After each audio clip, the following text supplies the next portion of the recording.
I am also half Greek. My father is Greek, and he was born and raised there. His main qualifications, his main skills in life are plumbing, construction, and also, like you say, we also owned businesses. He owned restaurants that were successful there. And then gradually we sold our business a couple of years ago. After that, he was a little bit more freer to explore other interests. And, one of the things that he's always been interested in is dealing in commodities.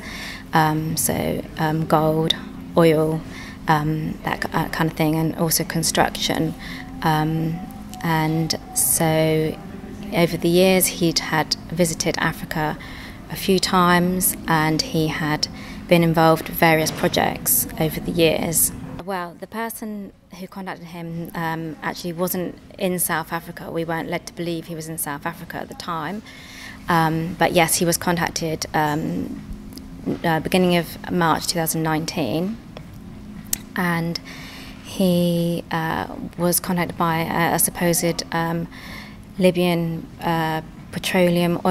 former petroleum oil minister from Libya, who was asking to invest a large sum of money into a European bank account, and the idea was that my dad would help them with the bank account, and a proceed of the money would go to my dad. So that was the initial contact, and that happened, like I say, at the beginning of March, and over a few weeks in March they had various communication, quite a few different emails and contracts and various pieces of information were shared between them.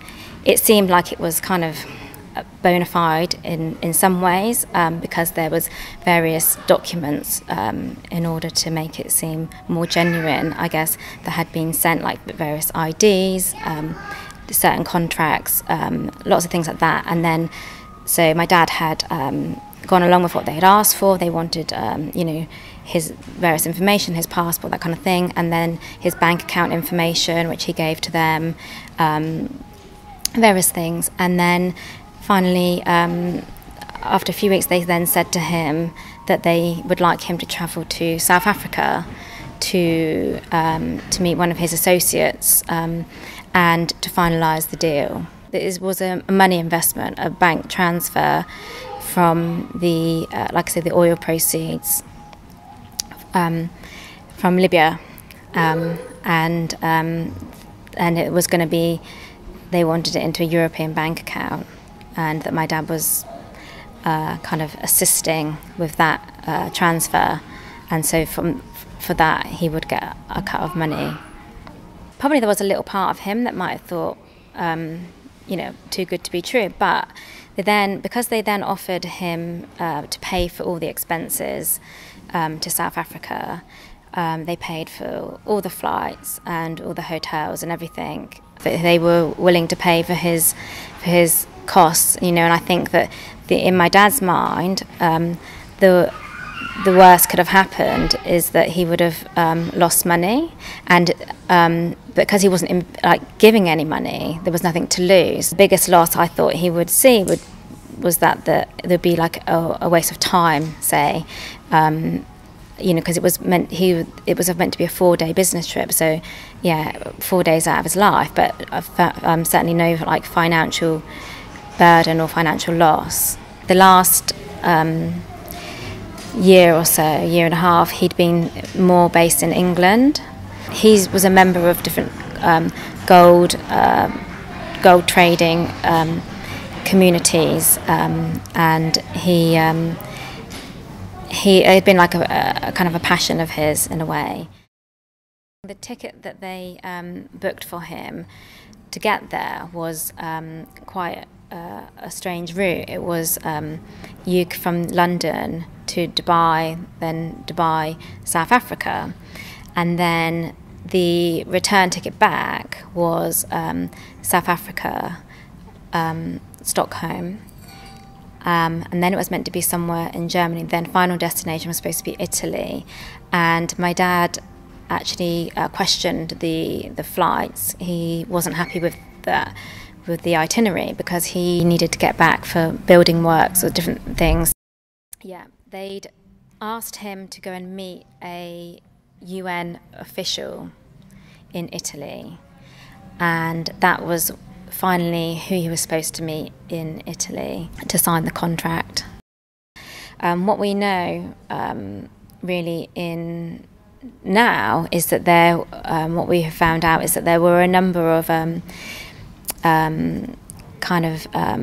false drug smuggling setups that had misled people by using the UN official as a decoy.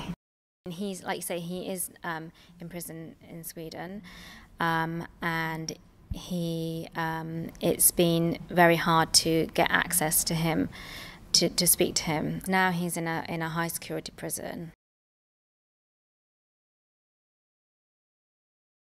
He was meant to just transit between Stockholm onto his onward flights. So he at the time what he was doing was he was getting his luggage, and he was collecting his luggage, and then he was going to recheck himself in onto another flight. So he wasn't actually, as far as he knew, he wasn't meant to leave Stockholm. He wasn't meant to meet anyone there. In his eyes, he was just transiting flights, which is a little strange, really. And he also he asked these people I don't know how you call them, associates, these fraudsters in South Africa. He asked them to, if he could put his luggage on all the way through to Italy to save him the hassle of having to collect it and wheel it around and that kind of thing. But they said no, that it would be cheaper if he took his luggage and rechecked it in again. So he got stopped. I don't believe it was by chance or by accident. I believe it was due to a direct tip-off. I believe there was some kind of informant involved.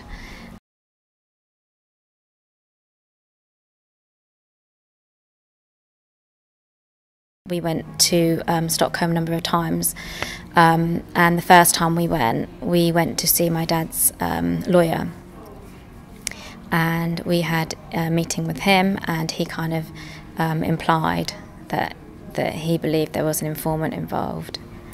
He had been working with us to help my father from the beginning, so we'd been working very closely with him from my dad was arrested on the 24th of March. He was very strongly on our side, and he knew that my dad was innocent, and he was really, really passionate about trying to prove my dad's innocence to everybody and to expose what had gone on, because he was very adamant from the beginning. My dad's case was very special. It wasn't like a typical drug smuggling crime. My dad doesn't fit the profile of a typical drug smuggler.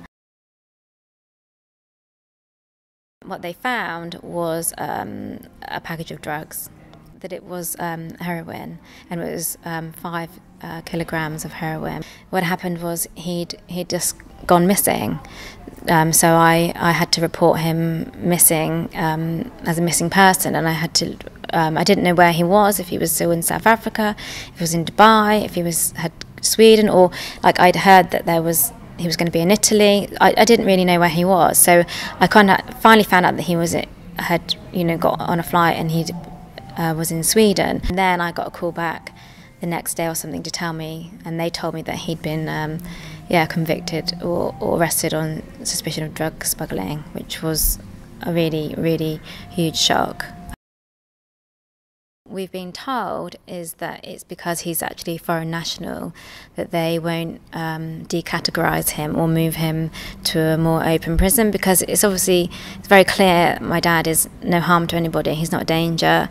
He's had impeccable behaviour. He's very liked and respected, but they wouldn't move him. When he had the assessment a few months ago, where we were hoping that he was going to be moved to a lesser category, and he wasn't, because apparently all foreign nationals are at high risk of escape, and so they can't be moved. Got no criminal records. He's never been in any trouble at all, and it seems they haven't taken that into any consideration. So yes, it seems like he's being treated like a very hardened criminal, like he's a great danger, which is very unfair. On top of the fact that he's already sat in a prison for a crime that he didn't knowingly commit. It was obvious that my dad was set up and was misused, and there's so much evidence to show that, and yeah, it's been ignored. There was two further people that gave evidence in defence of my dad. They were also fellow colleagues who'd worked within the gold industry. They were the last people that saw him before he left the airport in London, and they were involved in various contracts with each other. And so they gave evidence, and that's just another example of yet again, everything that we presented to them was ignored. It doesn't matter what we proved. Like I say, we had evidence of all the emails that we'd, as his children. My dad had. It was clear my dad had nothing to hide, because why would you give your password to your children? Why would you talk about what you're going to do? Why would you tell everybody that you're going away on this business trip if it was so secretive? And in the emails as well, we actually had it written down on paper when they said, we would like you to go and buy a gift for this person in the UN. And my dad wrote, but why? We don't need to give a gift. To me, if everything's finalised, then yes, then we can give gifts and whatever then. And they said, no, you have to go and give thanks. So my dad went along with this, clearly their plan, you can see, and then we know that he took him to a shopping mall, and they brought him gifts for this said UN official who was apparently a female. So the gifts that they actually had brought were quite feminine, I think. I don't know exactly what they were, but they were quite expensive designer goods, and they were presented to him in they bought a new suitcase from a shop, a Samsonite shop, brand new suitcase, and put the gifts in. Then they dropped my dad back at his hotel to get himself ready for the next flight, for the flight that was going to take him to finally Italy, but of course he didn't make it that far. So it was in the time of about an hour. They picked him up, represented him with the bag, the exact same bag, which probably was swapped. Well, they were very, very highly professionally sewn into the linings. So these were real professionals that did this. We have WhatsApp messages that were shown in the court of both the trials.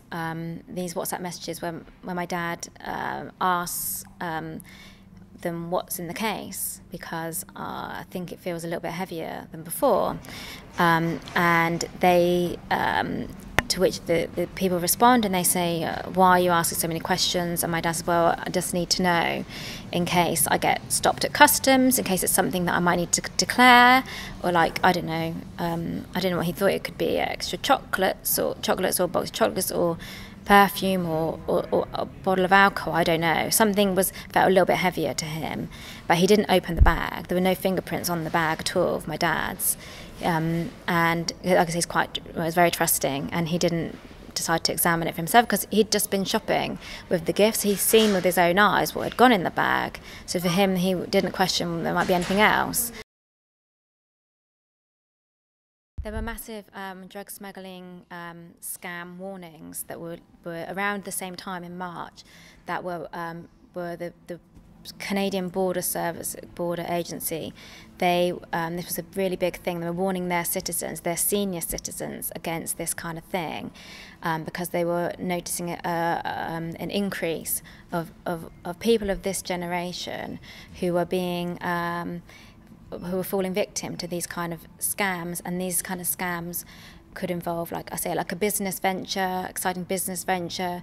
It could be a holiday, a competition, like lottery winnings, or like even romance scams, where they're promised, romance at the end of it, or love. And what they do is they over a series of time, they build their trust up of these people, seemingly like they did with my dad after a number of conversations, and so they then they kind of hook you. We'd been working very closely with Henrik, and he was really trying to prove my dad's innocence.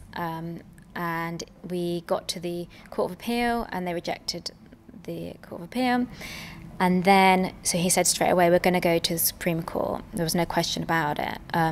So he then applied to the Supreme Court, and so that was all happening. He was doing all that, and then unfortunately I got a phone call from somebody to say, have you heard what's happened to Henrik? I was like, no, I haven't. And well, unfortunately he had been shot. I really didn't know if he was if he'd survived, but but luckily he had survived, but he was obviously in hospital for quite a while in recovery. So from that moment, we lost contact with him, and coincidentally, that same day, so I heard about that, and then I heard that my dad's the Court of Appeal, the Supreme Court, had been rejected on the very same day. So we didn't have any real closure because our lawyer was in hospital. And that was really the end of our kind of professional working relationship with Henrik, because he could go no further anyway, and also he was then busy dealing with his health, and so then our aim was to try and find somebody else, but was very difficult, and also then at the same time my dad was then transferred to high security prison, and we lost regular contact with him.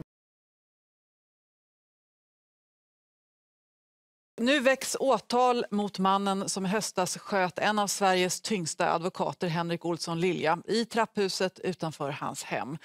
Och den misstänkta är en välkänd kriminell, men frågan är fortfarande om någon kan ha beställt mordförsöket. Han hinner uppfatta att det står en man framför honom med någonting i handen. Sen smäller det. Det första skottet har i bröstet. Trots att advokat Lilja är skjuten håller han sig på benen och går till motattack. Tumult uppstår och ytterligare ett skott avlossas och tar i väskan. Det återstår vem det var som har beställt det här. För det är det någon som har gjort. Och då så finns det 2 stycken. Dels en närstående kvinna till advokaten som man själv tror på, för de har en lång och sårig historia. Och sedan, och hon har suttit anhållen initialt i ärendet. Hon släpps sen vid häktningsförhandlingen, och hon har en alternativ hypotes, nämligen att det här skulle vara beställt av någon missnöjd klient till advokaten. Och då har man naturligtvis letat efter sådana. Det har man ägnat hundratals timmar åt. Det här är en mycket välskött utredning. Men man har inte hittat någon, och det är inte så att Olsson Lilja är verkligen ingen gangsteradvokat, utan han är ett ganska normalt klientel. Huvudsakligen rättshjälpsärenden. Och det är ingen som har uttryckt något särskilt missnöje mot hans insatser i det sammanhanget. En sak är viktig att påpeka också. Man har inte hittat något samband mellan gärningsmannen och Olsson Lilja, men man har heller inte hittat något samband mellan den här kvinnan och gärningsmannen. Den person som sköt advokaten, han skakar bara på huvudet. Han har inga kommentarer, och den enkla förklaringen till det är väl att han inte, om han nu hade det, så att det är inte så att han kan så att säga minska sitt eget straff genom att peka ut någon uppdragsgivare, vem det nu skulle vara. Utan han kommer få samma straff ändå, det är han medveten om. Pekar han ut uppdragsgivaren så kanske det kan tänkas påverka den betalning som man har blivit utlovad för att göra det här. För jag tror inte att den här figuren har jobbat på någon slags filantropisk grund så att säga. Utan det här har nog skett mot en rejäl ersättning. This is a global issue, and this is something that Henrik brought up in his, his defence. You know, he said that this is happening all over the world, and especially countries like New Zealand, like Canada. He mentioned that, and in America, because we've been in contact with the American agencies as well. He said this is happening, but why is Sweden refusing to accept it? Why is Sweden ignoring it? And so we need somebody that's going to be able to take over and reassess my dad's case and surely see that my dad is not, he's not a criminal. He may have been foolish, he may have been naive and gullible or even stupid, but that has been his only crime, and he hasn't knowingly gone along with any of this, or he didn't set out to do this crime, and that it is very obvious. But unfortunately, people are scared of seeking the truth, and also it's well, as we all know, like drugs are a huge industry around the world, and the people that control it, they rarely get caught. It's the mules that are the ones that are always scapegoated and used as cannon fodder. So it's trying to expose these rings. At the time when my dad got arrested, my dad said, he was very, very transparent. Like he gave them all of his passwords. They had access to all of his phones. That he's told them, try and contact these people. He said, why don't you follow me to Italy? If you really want to catch them, follow me to Italy, and let's use these people. But why not use my dad as a witness to some kind of crime? You know what I mean? But they didn't. So they failed to do that because I don't know for sure, but there's been there's been a huge lack of investigation. In fact, there wasn't really an investigation as such. We only know what he thought he was doing, which is going to end in Italy to this UN official. But what actually happened to it, we don't know. We don't know. Do you have any? You don't have any indication that it was destroyed, for instance? No, no. And interestingly, the next month, I think it was in May. There was another man who was actually caught coming from South Africa into Arlanda airport with a different destination. His destination, I can't remember where it was, but he was caught with a similar amount of drugs and exactly the same suitcase. So they'd been to exactly the same shop. I mean, there had been a different story behind it. There was a different business proposition, which is quite common because they're very clever with what they do. So, yeah. Aren't you suspicious about the route? He was not going more or less directly to Italy. He was going up north and then supposed to go back south. So isn't that strange that he ended up and was caught in Stockholm? The whole thing doesn't add up. I mean, if the criminals were supposed to take care of the drugs in Italy, why did they make him go to Stockholm? I mean, I obviously don't know for sure, but I kind of, part of me feels that Arlanda's more corrupt than we might think,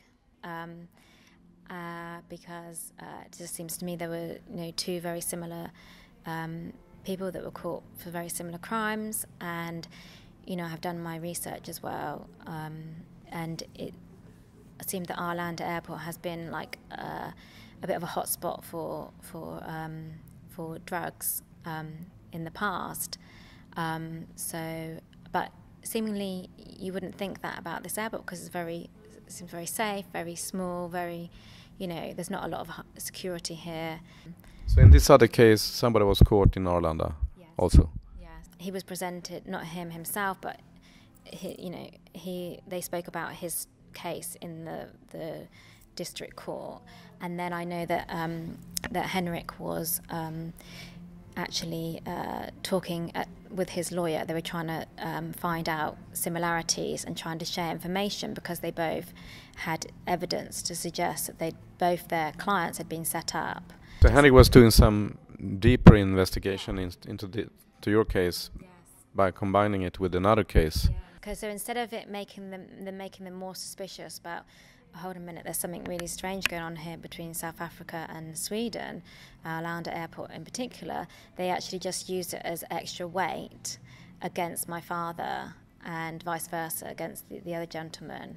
They made it look as if they were in it together, but they weren't because they had nothing to do with each other at all. It's a question of justice, but it's also a question of the truth being exposed and found out somehow. And it's like when Henrik was in hospital and his colleague Simon was overseeing his work, when he said to us, "There's nothing more we can do," he said, "I'm very, very sorry. It's very sad because it's the system that's failed your dad." Well, he got 6 years, and, well, believe it or not, he's almost served a year because it'll be a year in March, which is quite scary. But we don't know for sure, but they're talking about deporting him back to Greece. I mean, first of all, when he got his sentence, it was 6 years, and then he was meant to be deported from Sweden. But now they've decided they want to deport him sooner, and I don't really know why.